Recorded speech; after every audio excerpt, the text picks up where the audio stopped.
भारत जोड़ो यात्रा में सफल नहीं हुए, लेकिन अपनी बहन को जोड़ो यात्रा में सफल हुए। बड़ा अच्छा उनकी एक मैंने वीडियो देखा था जो चिपटे हुए नजर आ गए हैं। तो वो तो कह रहे थे उनके समर्थक लोग कि देखिए मेरी बहन मतलब उनकी बहन है, भाई बहन का प्रेम है, ये तो चलता रहता है, क्या कहेंगे? मेरे हिंदू धर्म में तो ऐसा प्रेम नहीं देखा मैंने आज तक। नहीं, लेकिन गुप्ता जी खुद को कश्मीरी पंडित कहते हैं, राहुल गांधी जी खुद को कश्मीरी पंडित कहते हैं। ये हंसी कैसी गुप्ता जी, हंसी कैसी? इसलिए हंस रहा हूँ बेटा कि मेरे बच्चों को तो यही नहीं पता कि ये हिंदू हैं या मुसलमान। ये हमेशा डिबेट में उसको ले आते हैं नेहरू बना के या गांधी बना के। भाई एक बात बताओ, गांधी जी ने इनके दादा को गोद दे दिया, गोद दे दिया, ये हिंदू बन गए, बन गए गोद लेने के बाद हाँ, नाम दे दिया, हिंदू बन गए। इनको मरने के बाद क्या करना चाहिए था? क्या करना चाहिए था? जलाना चाहिए था। फिर दफना क्यों दिया गया? दफना क्यों दिया गया? क्यों दफना दिया गया? यह बड़ा सवाल उठा रहे हैं। हाँ जी। अच्छा देखिए, 24 लोकसभा की हम बात कर रहे हैं और हिंदू राष्ट्र की बात कर रहे हैं। हिंदू राष्ट्र को लेकर गुप्ता जी क्या आपका नजरिया है सोचने? मेरा एक मित्र, ढूंढ रहे हैं, क्या ढूंढ रहे हैं? मैं अपने एक मित्र को ढूंढ रहा था जो हिंदू राष्ट्र का परचम लिए घूम रहा है। अच्छा, क्या नाम है? नितिन उपाध्याय। अच्छा, मेरा कितना बड़ा सौभाग्य है कि नितिन उपाध्याय हमारे टीम में है।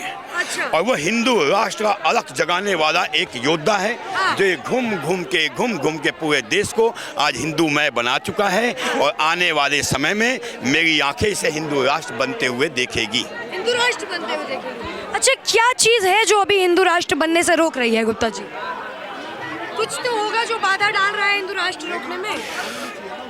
वही बाधा डाल रहा है जो राम जन्मभूमि बनने में बाधा डाल रहे थे। अच्छा। वही बाधा डाल रहे हैं जो कॉमन बिल लाने में बाधा डाल रहे थे। वही बाधा डाल रहे थे जब हिंदू राष्ट्र की बात होती है तो घरों में आग लगाते हैं। अच्छा। वो सब बाधाएं हैं। ये हैं, देखिए इनकी तरफ जिनकी मैं बात कर रहा था वो ये हैं जो हिंदू राष्ट्र का परचम लिए घूम रहे हैं। ठीक है नितिन जी, नितिन नाम है आपका, आपके पास हम आ रहे हैं। एक बड़ा सवाल गुप्ता जी, 24 चुनाव में प्रधानमंत्री चेहरा किसको बनते हुए देख रहे हैं? मुझे क्या लेना देना, कोई भी बन जाए। कोई भी बन जाए। हाँ, हिंदू विचारधारा का होना चाहिए। अच्छा। मोदी जी का ठप्पा नहीं है। मोदी जी को मैं ईश्वर मानता हूँ, भगवान मानता हूँ। अच्छा। लेकिन कोई भी बने जो हिंदू विचारधारा का होगा। मोदी जी के जाने के बाद दूसरा भी तो आएगा, तीसरा भी आएगा, लेकिन होना चाहिए मोदी जैसा, योगी जैसा, अमित शाह जैसा। हिंदू राष्ट्र की बात करें। हाँ जी। लेकिन देखिए विपक्ष जो है आरोप लगाता है कि ये लोग जो है बेरोजगारी फैला रहे हैं, महंगाई कर रहे हैं। उन लोगों को क्या कहना चाहेंगे गुप्ता जी? यही सब जवाब दिखाते दिखाते कश्मीर को हिंदू विहीन बना दिया और उनकी बहन बेटियों को छीन लिया, उनके मकान, दुकान, परिवार, धन को सब छीन लिया। हम यहाँ रोजगार देके क्या करेंगे जब उनकी आबादी बढ़ जाएगी और कश्मीर की पुनरावृत्ति यहाँ दोहरा दी जाएगी? तो हमें आज पहले क्या चाहिए? सुरक्षा। देश मजबूत, जब देश मजबूत हो जाएगा, देश सुरक्षित हो जाएगा तो कमाने के लिए लाखों रोजगार, लाखों प्रकार के लोग बैठे हुए। तो गुप्ता जी, क्या मोदी सरकार आने के बाद सुरक्षा पहले से बेहतर हुई है जैसी कांग्रेस राज में थी? मेरी आवाज को वाणी मिल गई, इससे बड़ी सुरक्षा क्या होगा? नहीं तो मेरी औकात थी कि मैं सरकार के खिलाफ बोल देता, किसी के खिलाफ बोल देता, नहीं बोल सकता। ये ऐसा क्यों?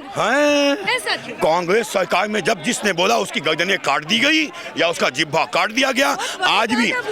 आज भी हिंदुत्व की आवाज के साथ षड्यंत्र किया जा रहा है। अच्छा। ये सुदर्शन चैनल है जो ये हिंदुत्व की आवाज है, मन की आवाज है, मेरे पूर्वजों की आवाज है। उस आवाज को बंद करने का षड्यंत्र किया जा रहा है।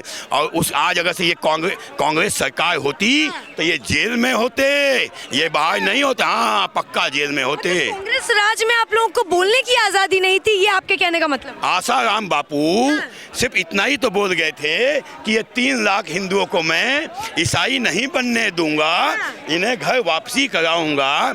अगले दिन ही एक एजेंट आती है और आसाराम पे बलात्कार का मुकदमा डाल देती है।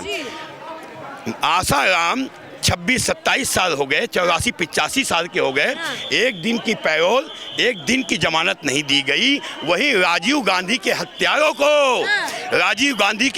को सोनिया गांधी माफ करती है और जेल से बाहर कर देती है। तो क्या पता उनको लगता होगा कि उनकी गलती नहीं है।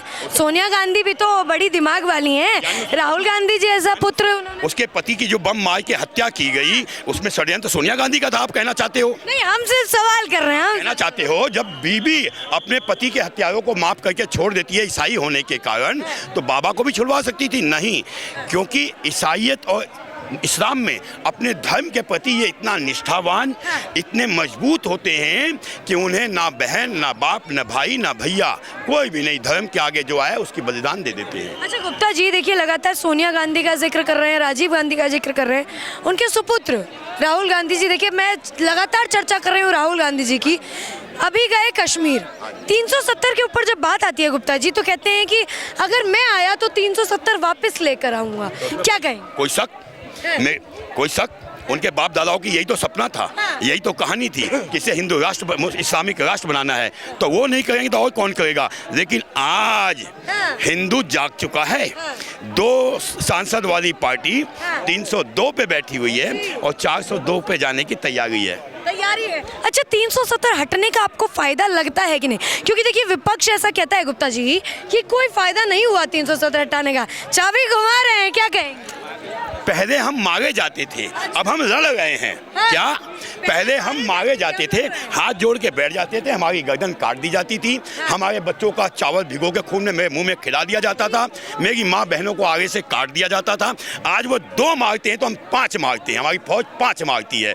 तो आज हम लड़ रहे हैं और एक दिन उन्हें कमजोर करेंगे और वो हिंदू राष्ट्र वो भी बनेगा। अच्छा देखिए, फौज की आपने बात की है, अभी सुर्खियों में अग्निवीर चल रहा था खूब कि 4 साल का कर दिया, बच्चे जो है बस जला रहे हैं, मोदी सरकार को खूब गालियां दे रहे हैं, क्या कहेंगे?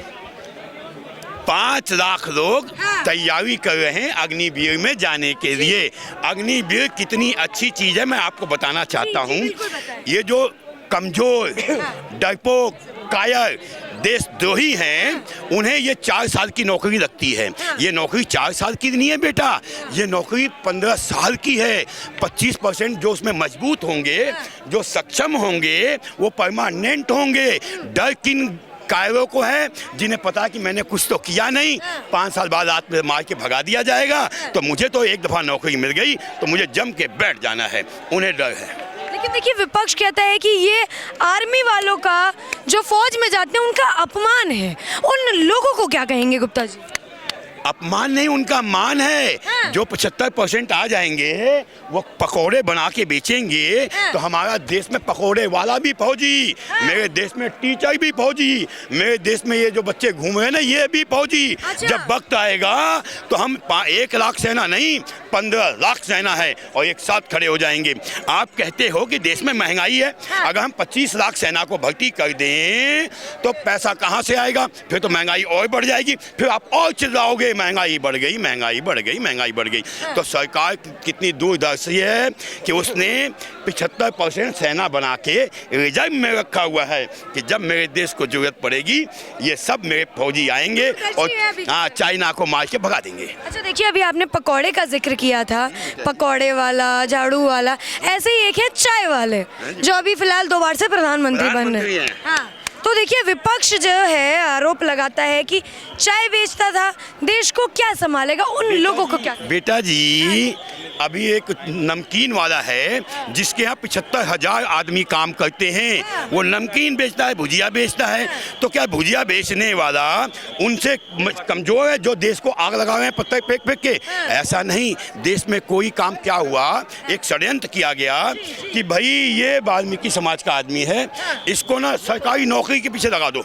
अब ये सरकारी नौकरी के पीछे लग गया और अपना मांस काटने का काम बंद कर दिया, वो काम किसी और ने कब्जा कर लिया। उसके बाद क्या हुआ, जो धोबी समाज था उसे कह दिया भाई नौकरी के पीछे लग जा, वो नौकरी के पीछे लग गया, धोबी का काम किसी और समाज ने कब्जा कर लिया और खत्म हो गया।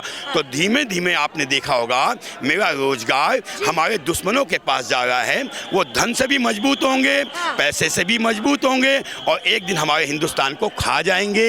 अरे भाइयों, तुम जिस मजहब में, जिस धर्म में, जिस कार्य के लिए हो उस काम को करते रहो। इसे छोड़ दोगे, चौकीदार बन के बैठ जाओगे, चौकीदार में 10,000 की नौकरी मिलेगी, बाद में क्या होगा, 50 साल बाद रोजगार बंद हो जाएगा, भूखे मर जाओगे। वरना अपने पुश्तैनी काम को मत छोड़ो। अच्छा एक बड़ा सवाल अंतिम में गुप्ता जी, देखिए हिंदू मुस्लिम का जब जिक्र होता है तो कहते हैं मोदी सरकार जब से आई है हिंदू और मुस्लिम में भेदभाव बहुत हो रहा है। अनुभव के अनुसार क्या कहेंगे, क्या वाकई मोदी सरकार में भेदभाव हो रहा है? बिल्कुल, जब से मोदी सरकार आई है हिंदू अपनी आवाज़ की महिमा जान चुका है। उसे पता चल गया कि आज हमारा भी सरकार है।